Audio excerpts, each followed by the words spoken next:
Please subscribe Khabar Plus 18 for latest news and updates. हमारी कोशिश है कि सहायता लोगों तक पहुंचे। कई बार लोगों को एक समन्वय बनाने के लिए प्लेटफॉर्म चाहिए होता है, तो मेरी कोशिश रही कि जो हमारे साथ काम कर चुके लोग हैं, यहाँ काम करना चाहते हैं, वो लोग जुड़ें। किसी को हॉस्पिटल बेड, किसी को आईसीयू बेड, किसी को वेंटिलेटर, किसी को दवाइयाँ, किसी को इंजेक्शन। और जब किसी घर में कमाने वाले पर बीमारी का साया पड़ता है तो बहुत स्थिति खराब हो जाती है। तो उन लोगों तक मदद पहुँचाने के लिए सब लोगों ने मिलकर काम किया और मैंने भी कोशिश की कि सोशल मीडिया के माध्यम से लोगों को जोड़ा जाए और एक प्लेटफॉर्म लोगों को मिले मदद करने का, सहायता करने का, अपने अंदर जो मानवता है उसको प्रदर्शित करने का। और मुझे खुशी है और संतोष भी इस बात का है कि सैकड़ों लोगों को, राजस्थान के 33 जिलों में सैकड़ों जगह लोगों को हम लोग कुछ ना कुछ मदद करने में कामयाब रहे।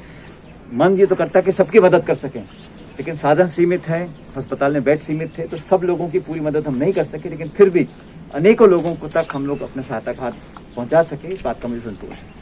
आज पूरे प्रदेश में, देश में महामारी का एक प्रकोप है। उस कोरोना की महामारी से मुकाबला करने के लिए न सिर्फ कांग्रेस जन, लेकिन तमाम सभी नागरिक बंधु आगे आए हैं। और हमने आज, जैसे मेरे क्षेत्र टोंक के अंदर भी हम लोगों ने लोगों की मदद करने के लिए मास्क, दवाइयाँ, बाकी चीज़ें वितरित करी हैं, क्योंकि इस महामारी से लड़ने के लिए हम सबको एकजुटता से काम करना पड़ेगा। और मैं समझता हूँ हमारी जनरेशन के लिए इतनी बड़ी चुनौती शायद पहले कभी नहीं आई है। और इस सेकेंड वेव में जो नुकसान हो रहा है वो हम सबके सामने है और दिल दिलाने वाले दृश्य सामने आ रहे हैं। हजारों की संख्या में, सैकड़ों की संख्या में जो लाशें हैं वो गंगा नदी में बहाई जा रही हैं, नदी के किनारे आ रही हैं। और इस प्रकार का जो एक देश में खौफ का माहौल पैदा हुआ, वो सचमुच बहुत एक दुखद मोड़ है हमारे मुल्क के लिए, हमारे देश के लिए। इससे उभरने के लिए सबको साथ मिलकर काम करना पड़ेगा। और आज इस मौके पर हम सब लोगों ने कोशिश की है कि अपना जो पहले हमारी जो प्रयत्न थे उनको और तेज़ी से लोगों के बीच राहत लेकर हम लोग पहुंच सकें। टोंक जिले के अंदर अगले 2 दिन के बाद, परसों से हम लोगों ने कुछ इंतजाम किए हैं। एक दवाइयों की किट हमने तैयार करी है और पूरे ज़िले में हमने 7 केमिस्ट चिन्हित किए हैं चारों विधानसभा क्षेत्र में।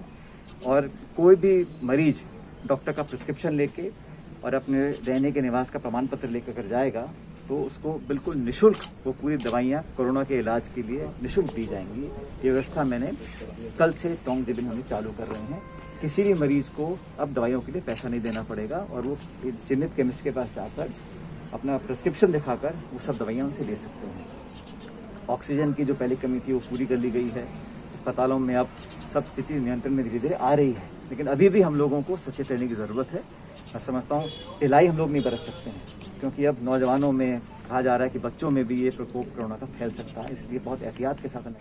Please subscribe Khabar plus 18 for the latest news and update and press the bell button.